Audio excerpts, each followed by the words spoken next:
السلام علیکم ورحمۃ اللہ وبرکاتہ۔ الحمدللہ، ہمیں آپ حضرات سے امید ہے کہ آپ حضرات قرآن پاک پڑھنے کی مشق اور کوشش کر رہے ہوں گے۔ اللہ پاک آپ کی کوششوں کو قبول فرماوے اور مزید ترقی عطا فرماوے۔ آج ہم جو سیکھنے والے ہیں وہ حروف مقطعات کے متعلق سیکھنے والے ہیں۔ بہت ہی ضروری ہے، اس لیے کہ قرآن پاک جب ہم پڑھتے ہیں تو بہت سی سورہ ایسی ہے جن کے شروع میں اس طرح کے حروف لکھے ہوئے رہتے ہیں۔ بہت سے لوگوں کو یہ حروف پڑھنا نہیں آتا، لہٰذا وہ لوگ غلطی کر لیتے ہیں، اور بہت سے لوگوں کو حروف پڑھنا آتا ہے لیکن اس کا رولز اور قوانین معلوم نہیں ہے، جس کی وجہ سے وہ کبھی کبھی کنفیوژن میں مبتلا ہو جاتے ہیں۔ آج ہم رولز کے ساتھ پڑھیں گے، انشاءاللہ آپ کو آسانی کے ساتھ سمجھ میں آئے گا۔ تو جن لوگوں کو آتا ہے وہ بھی اچھی طرح دیکھیں تاکہ رولز کے ساتھ ہم پڑھنا سیکھ لیں، اور جن لوگوں کو نہیں آتا تو ان کے لیے تو یہ سبق بہت ہی زیادہ فائدہ مند ہونے والا ہے۔ اب ہم پڑھنا اسٹارٹ کرتے ہیں، آپ کو دھیان سے سننا ہے، اور اگر آپ کو کوئی بات سمجھ میں نہیں آتی آپ کمنٹ سیکشن میں میسج کر کے ہمیں پوچھ سکتے ہیں، انشاءاللہ ہم بتانے کی پوری کوشش کریں گے۔ بسم اللہ الرحمن الرحیم۔ حروف مقطعات، ان حروف کو حروف مقطعات کیوں کہا جاتا ہے؟ اس لیے کہ ان حروف کو الگ الگ کر کے پڑھا جاتا ہے۔ ہم نے بازو میں لکھ دیا ہے الگ الگ کر کے پڑھنا ہے۔ اب اس کو پڑھنے کا طریقہ یہ ہے کہ جس طرح ہم تختے میں الفابیٹ پڑھتے ہیں اسی طرح اور اسی انداز سے ہم کو یہ حروف پڑھنا ہے۔ جس طرح کہ ہم قرآن پاک کی آیتوں کو ملا ملا کر پڑھتے اس طرح ملا ملا کر نہیں پڑھنا، اس کو الگ الگ کر کے پڑھنا ہے۔ اب دیکھ سکتے ہیں لام کے اوپر مد ہے اور میم کے اوپر تشدید اور مد ہے۔ مد والے حروف کو کم سے کم 3 اور زیادہ سے زیادہ 4 الف کے برابر کھینچ کر پڑھنا ہے، اور حروف مقطعات پر جو مد استعمال ہوتا ہے وہ بڑی مد ہوتی ہے، چھوٹی مد نہیں ہوتی، لہٰذا اس کو کم سے کم 3 الف اور زیادہ سے زیادہ 4 الف کے برابر کھینچ کر پڑھنا ہے۔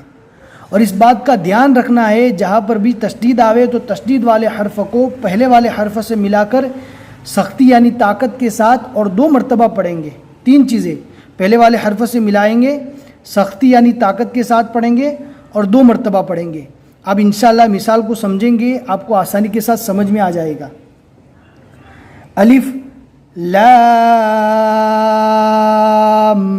لام کو میم سے ملائیں گے، میم، الف کے اوپر کوئی حرکت نہیں ہے لہٰذا الف کو نارمل پڑھیں گے، الف لام میم۔ ہم نے یہاں پر میم کو لام سے ملا کر پڑھا اور سختی کے ساتھ لام میم، اور 2 مرتبہ بھی پڑھ لیا۔ اب آگے والی مثال آپ دیکھیے، انشاءاللہ آپ کو سمجھ میں آ جائے گا۔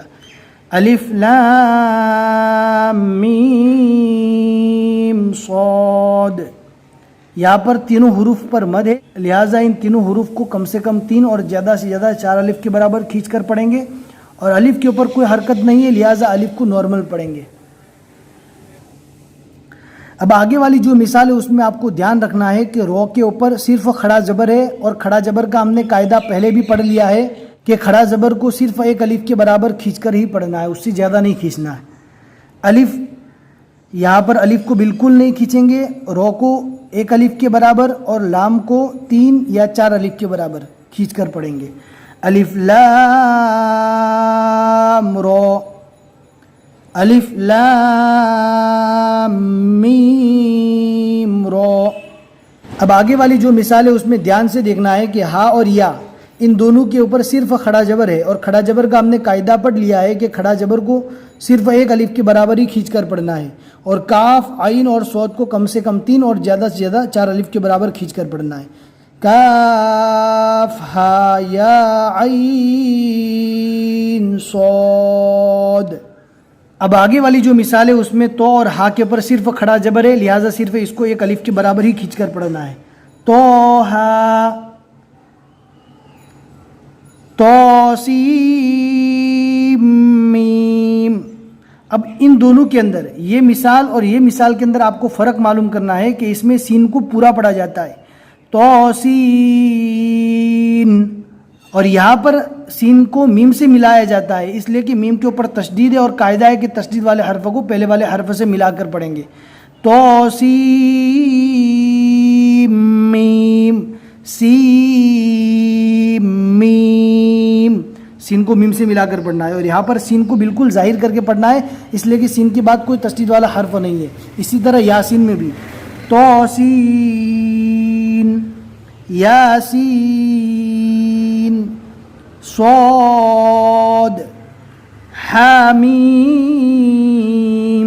یہاں پر ہا کو کم یعنی 1 الف کے برابر اور میم کو 3 یا 4 الف کے برابر کھینچ کر پڑھنا ہے۔ حامیم، عین، سین، قاف، یہاں پر ہا کو صرف 1 الف کے برابر کھینچ کر پڑھیں گے، باقی جو 4 حروف ہیں ان چاروں حروف کو کم سے کم 3 اور زیادہ سے زیادہ 4 الف کے برابر کھینچ کر پڑھیں گے۔ قاف، نون۔ اب ان سارے حروف کو حروف مقطعات کہا جاتا ہے، ان حروف کو الگ الگ کر کے پڑھا جاتا ہے، اور جہاں پر بھی تشدید والا حرف آئے گا ان حروف میں سے اس تشدید والے حرف کو پہلے والے حرف سے ملا کر پڑھیں گے، اور اس میں استعمال بڑی مد کا ہوتا ہے، لہٰذا 3 اور 4 الف کے برابر کھینچ کر پڑھنا ہے، اور جہاں پر کھڑا جبر آوے اس کو صرف 1 الف کے برابر کھینچ کر ہی پڑھنا ہے۔ ہمیں امید ہے کہ آپ کو آج کا یہ سبق سمجھ میں آ گیا ہوگا۔ اگر آپ کو سمجھ میں آیا ہے یا پسند آیا ہے تو اپنے دوستوں کے ساتھ زیادہ سے زیادہ شیئر کریں، تاکہ آپ کے دوست بھی ان حروف کو اچھی طرح سمجھ کر پڑھنے کی کوشش کریں۔ آپ کا شیئر کرنا بھی کسی کے لیے قرآن پاک پڑھنے کا ذریعہ بن سکتا ہے، اور آپ کے لیے آخرت کا بھی ذریعہ بن سکتا ہے۔